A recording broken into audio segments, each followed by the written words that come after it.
Is there anybody, how many of you understand the principles of homeopathy? I don't. How many do not understand the principles of homeopathy? Okay. Well, this is, if you're studying, I would suggest in my book list I give some things on, some references to books on homeopathy. Homeopathy is one of the primary methods I've used for therapy through the years, and mostly because I see it works. And like I said yesterday, the first encounter I had with medicine that really worked for my asthma was my first teacher who cured my asthma with one remedy, one homeopathic remedy. I'd had all my life, and he gave me one homeopathic remedy, and that was it. And I was pretty impressed. But I began to study with him, and from that time on, I've seen the efficacy of homeopathy, and I taught it, and I've encouraged people to learn homeopathy. Early on when I was studying, and as I mentioned, I made dua often for Allah to show me the meaning of things. I made dua to Allah. I said, Allah, what is homeopathy about in this perspective of Islamic medicine, in the perspective of hot, cold, wet, and dry? And what came to me that it is one of the rahmas of Allah, and it is a hikmah for our age. So, you know, and then as I began to study, I discovered that Hanuman, who developed the science of homeopathy, he said in his own writings, he said, and this is back to what my teacher said about the connection with Rahma, Hanuman said, I discovered homeopathy because he said, I sought out homeopathy, and I looked and I searched and I studied to find homeopathy because I believed in the mercy of God. Literally, specifically, he said, because I believed in the Rahmah. I mean, that's very specific. So that's how he came to homeopathy, because he believed in the mercy of it. But what he discovered and what he demonstrated and what he began to work with was the principle of homeopathy, which is, it comes from the word homeopathy, similar, homeopathy, suffering, feeling, pathos. So in homeopathy, you give a medicine that can cause the very symptoms that you're intending to treat. So the reason I bring this up too is that chamomile tea is used as the antidote for excessive coffee drinking, because the symptoms of chamomile tea, according to the homeopaths and provings, most similarly match the symptoms of coffee and caffeine poisoning. Okay, are you with me on that? Does that surprise anybody? Well, maybe some frowns. Maybe it doesn't make sense to some of you, but pardon me?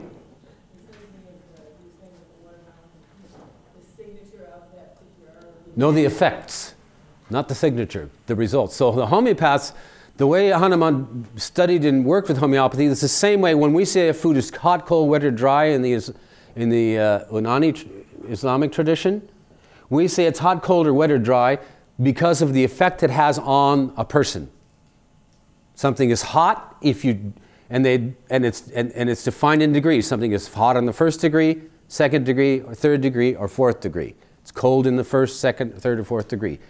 It's hot, cold, wet, or dry in the first degree if, after using it frequently, it will affect the human body in that way and create either heat, coldness, dryness, or wetness. In the second degree, if it will do it more immediately without repeated using it. In the third degree, if it's immediate and it affects function, that in turn can bring about, like a diuretic, it affects function that it can in turn bring about one of those aspects of hot, cold, wet, or dry. In the fourth degree, if it immediately brings that about, if it affects function, and there's some element of destructiveness where it may destroy tissue and be harmful, like a poison in the fourth degree. So it's a question of degrees. But those have been done and arrived at by the effects they have on people. Now, homeopathy worked the same. Hanuman did the same thing with developing his homeopathic remedies. He gave these remedies to himself and to his colleagues. They took substances and they observed the effects that these substances had on the people that took them. This is the way Hanuman arrived at the basic homeopathic principles. He started by taking the bark of quinine. He said, but he didn't intend, what came out was not his original intention. His intention was to understand why quinine should be such a well-established remedy for malaria. So he began taking quinine daily to see what does it do to me so I can understand it as a substance, you know, and maybe have some insight in why it should be a medicine by understanding what it is, but understanding it experientially as to what it is by taking it. So he began taking it every day, and after a period of time began to develop the symptoms of malaria. And then he went back historically and saw Hippocrates, Ibn Sina, many of the traditional physicians spoke of the two possible actions of medications. One allopathic, and one way of treatment in which if a person has a fever, you give them something that will calm and cool the fever. Cucumbers to cool fever. Cold and wet. Allopathic. Allo meaning other than. Most modern medicine is allopathic. You give the opposite. You do something to counteract the symptoms. If there's fever, you do something to stop the fever. In homeopathy, if there's fever, you give the person something that actually would cause fever, and the response will be a curative response in which the system itself can overcome the fever. Okay? Is that confusing? Yes? Okay. Pardon me? Okay, let me say it again. So, let me go a little bit further with Hanuman, the picture of Hanuman's experience. He discovered that by taking quinine, which was the common cure for malaria, he discovered that he had symptoms. And then he found in history that many people believed in giving a substance that would cause symptoms, the same substance, to the person that had the symptoms, and to stimulate their body to deal with the symptoms.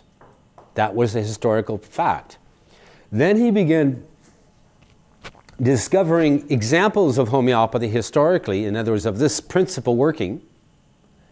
And then he and his colleagues, over a long period of time, I think it was 12 years before he actually published his findings of his studies, he and his colleagues began taking substances daily, including poisons, all sorts of traditionally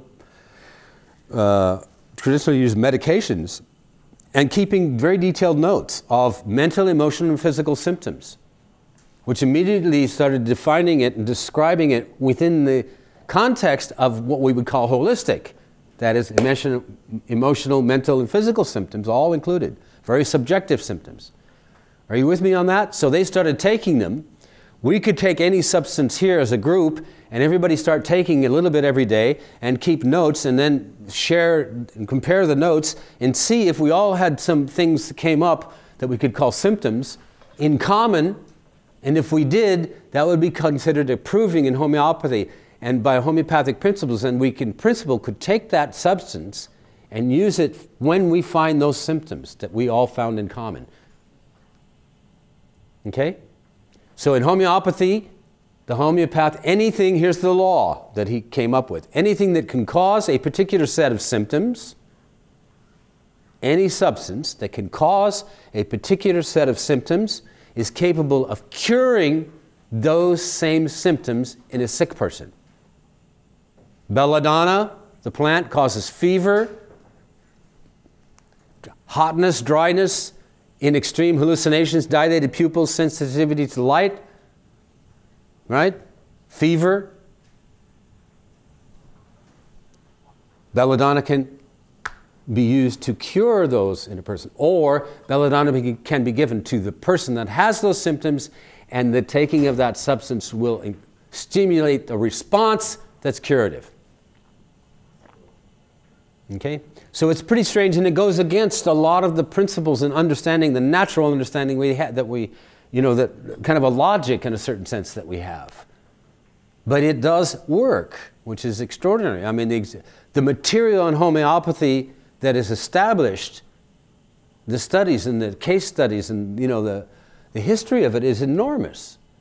And the history of it within a scientific parameters is pretty good size. Clinical evidence of it working. is enormous.